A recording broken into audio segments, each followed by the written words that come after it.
NCIS lleva más de 20 años al aire. La serie original sigue renovándose temporada tras temporada, pero no todos los intentos de expandir este universo tuvieron el mismo destino. Hubo un spin-off que nunca llegó a convertirse en una serie. O por ejemplo NCIS New Orleans, que se canceló después de 7 temporadas, pero cargó con problemas internos que casi nadie menciona. Otro de sus spin-off terminó de forma abrupta, dejando un cliffhanger que nunca se resolvió. Y ni hablar de NCIS Tony Siva, la más reciente. ¿Por qué solo llegó a solamente una temporada? Hoy no vamos a hablar de los éxitos de la franquicia. Vamos a revisar con información real las historias detrás de estas 4 cancelaciones. ¿Qué pasó realmente con cada una? ¿Por qué se tomaron esas decisiones y qué quedó pendiente? Bienvenidos a la historia detrás de las cancelaciones de NCIS. Empezamos con el caso más desconocido, el spin-off que se descartó antes de nacer. Antes de que existiera NCIS New Orleans, CBS ya había intentado expandir la franquicia con otro proyecto. Se llamaba NCIS Red.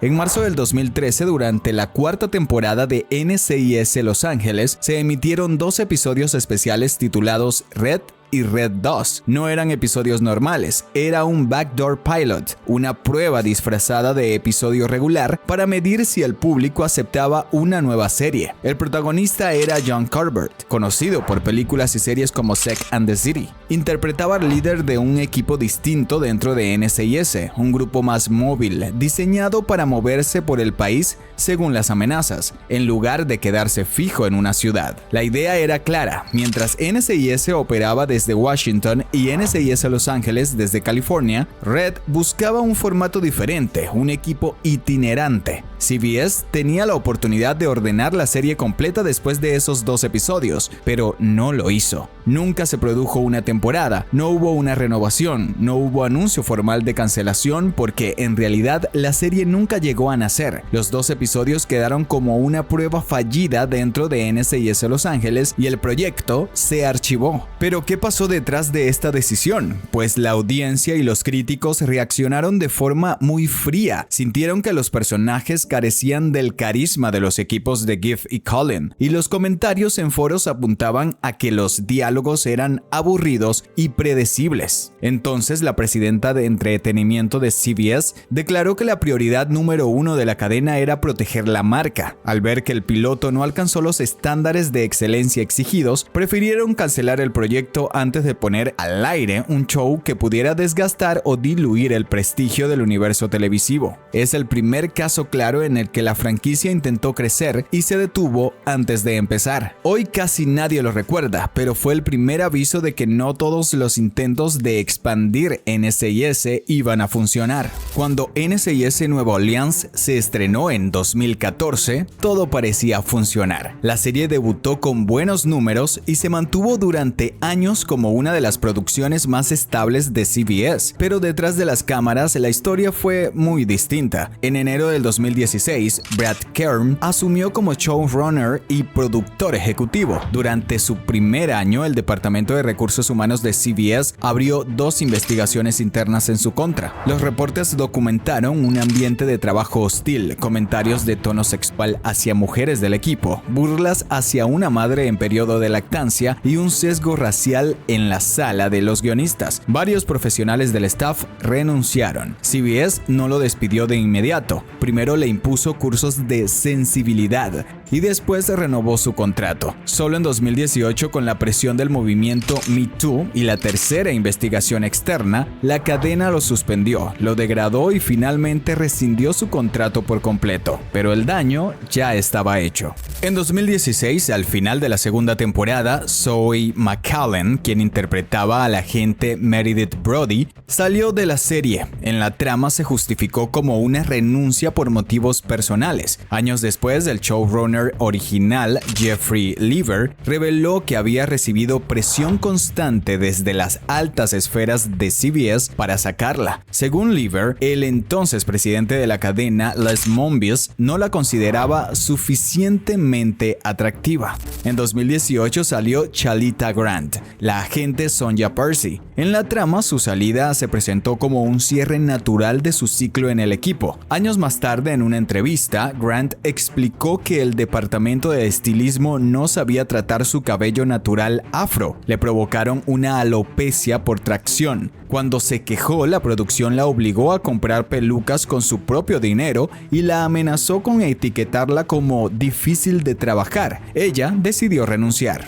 Y en 2019 llegó la salida más sentida por el público, la salida de Lucas Black. Black interpretaba a Christopher LaSalle, uno de los personajes más queridos. Después de más de 5 temporadas con jornadas que frecuentemente llegaban a 16 o 17 horas, el actor tomó una decisión clara. En entrevistas posteriores explicó que el ritmo estaba destruyendo su vida familiar. Tenía 3 hijos pequeños y una esposa. Le pidió a los productores que escribieran la muerte de su personaje. Prefería que LaSalle muriera en la ficción antes de seguir sacrificando su matrimonio y el tiempo con sus hijos. Los showrunners de ese entonces, Christopher Silver y Jazz Nash, respetaron su decisión. LaSalle murió en la 6ª temporada. Pero uno de los episodios más graves de negligencia ocurrió en octubre del 2017. La producción decidió filmar una escena de atraco a mano armada en una joyería real, ubicada en Luisiana. Lo hicieron en estilo guerrilla, sin tramitar los permisos de filmación obligatorios y sin avisar a la policía local ni a los comercios vecinos. Varios extras, entre ellos Bradford Rublow, se pusieron máscaras de esquí, sacaron armas de utilería de una camioneta y entraron corriendo al local en plena luz del día gritando que era un robo. Los vecinos, al ver la escena, creyeron que se trataba de un asalto real y llamaron a emergencias. En minutos llegó un grupo de policías armados con armas largas reales. Apuntaron directamente a los actores y al dueño de la joyería. Los obligaron a tirarse al suelo y uno de los actores fue esposado y detenido temporalmente. El sheriff del condado declaró después que la situación estuvo a punto de terminar en una tragedia, porque nadie les había informado que se trataba de una filmación. A raíz de este incidente, varios extras y el dueño del local demandaron a CBS Studios por negligencia, argumentando que los habían expuesto a un peligro real de muerte y les generó un trauma psicológico. Para el inicio del 2021, NCIS Nueva Orleans parecía haber superado lo peor. Tenía un nuevo showrunner, el elenco que quedaba seguía trabajando y la serie se había renovado para una 7ª temporada que se estaba filmando en plena pandemia. Nadie dentro del equipo esperaba lo que vino después. El 17 de febrero del 2021, CBS anunció de forma oficial que la 7ª temporada sería la última. La serie terminaría en mayo de ese mismo año. La noticia tomó por sorpresa incluso al protagonista,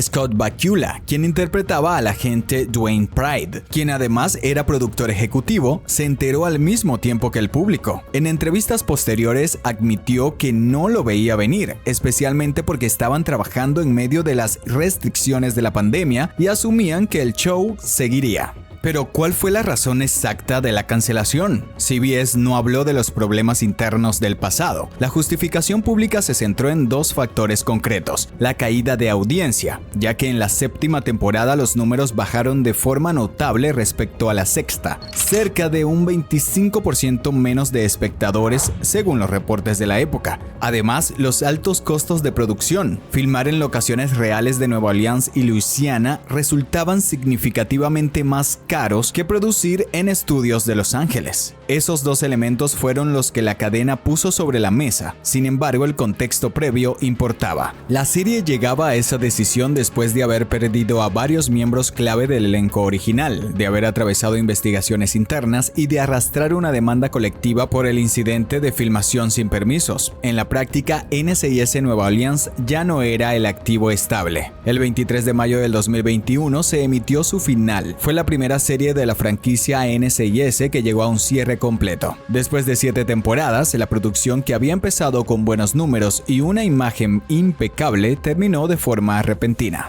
NCIS Hawaii se estrenó en 2021. Fue el primer spin-off de la franquicia liderado por una mujer, Vanessa Lanche, como la agente especial Jane Tennant, jefa de un equipo basado en la isla. La serie combinaba casos de la franquicia con locaciones reales de Hawái y generó una audiencia audiencia fiel. Pero antes de llegar a su cancelación en 2024 ya se venían acumulando presiones internas y de producción. Empecemos por los cambios que afectaron el elenco. El caso más notorio fue el de la agente Lucy Tara. Durante la segunda temporada, Lucy desapareció de varios episodios consecutivos. En la trama, la explicación fue que había aceptado una asignación especial a bordo de un portaaviones. La audiencia lo aceptó como una decisión de personaje, pero la realidad era distinta. La actriz Yasmine Al-Bustami tenía un compromiso paralelo con la serie histórica The Chosen, donde interpretaba a Rama. Las grabaciones de The Chosen se realizaban en Texas y Utah, a miles de kilómetros de Hawái. Los productores de NCIS Hawái tuvieron que reescribir guiones y reorganizar el calendario de rodaje para permitirle cumplir con ambos trabajos. Aunque regresó, ese vaivén generó retrasos y costos adicionales de producción. Cuando NCIS Los Ángeles terminó en 2023, CBS decidió trasladar a LL Cool J a Hawái. Retomó su personaje de Sam Hanna como invitado recurrente. En la trama, Sam se unía al equipo de Jane para ayudar en casos específicos. Para los fans de la franquicia fue un cruce atractivo y nostálgico. Mantener su salario sumado a los aumentos contractuales del resto del elenco principal hizo que los costos de la tercera temporada subieran todavía más en un momento en que la cadena ya estaba evaluando la rentabilidad de filmar en la isla. Estos dos movimientos, la ausencia temporal de Lucy Tara y la llegada de Sam Hanna, no fueron los únicos factores, pero sí formaron parte del contexto de inestabilidad y gastos crecientes que rodearon a la serie en sus últimos años. Aunque el elenco principal se mantuvo relativamente estable, el problema más grande de NCIS Hawái no estaba en los actores, sino en los números. Filmar en Hawái es considerablemente más caro que producir en estudios de Los Ángeles. Trasladar equipos, iluminación, vehículos y personal por la isla eleva los costos de forma notable. Además, los incentivos fiscales del estado tenían un tope máximo por producción. Una vez alcanzado ese límite, CBS debía asumir el resto del gasto completo. Para la tercera temporada los costos ya eran altos.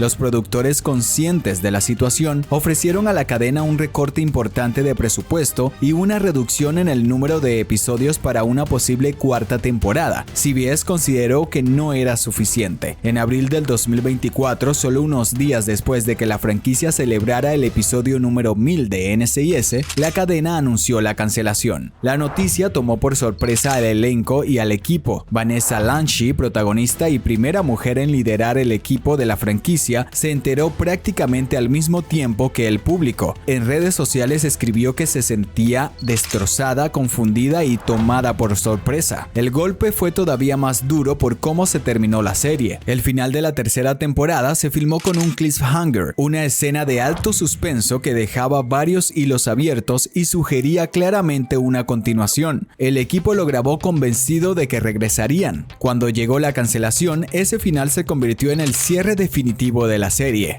CBS rechazó las propuestas de grabar un episodio de despedida o una película que resolviera la historia. Oficialmente, la cadena explicó que la decisión se basó en un análisis de costos y de rendimiento general. Fue una decisión financiera clara. Filmar en Hawái se había vuelto demasiado caro para lo que la cadena estaba dispuesta a seguir invirtiendo, dejando a los espectadores con un suspenso permanente y a su elenco sin la oportunidad de despedirse en pantalla. Durante casi una década, los fans de NCIS esperaron el regreso de Tony Dinoso y Ziva Davy. Michael Weatherly y Cote de Pablo habían dejado la serie original en momentos distintos y su historia juntos se había convertido en una de las más pedidas de la franquicia. En 2025, Paramount Plus finalmente estrenó NCIS Tony y Ziva. La serie no siguió el formato clásico de un caso por episodio. Fue una historia serializada de 10 episodios centrada en la pareja y en su hija. En la trama, Tony y Ziva se ven obligados a huir por Europa después de que la empresa de Tony sufriera un ataque cibernético y ambos quedaran implicados. El tono era más de un thriller familiar y de supervivencia que de un procedimiento policial tradicional. Weatherly y De Pablo no solo protagonizaron la serie, también fueron productores ejecutivos con control creativo. Esa posición les permitió decidir el enfoque de la historia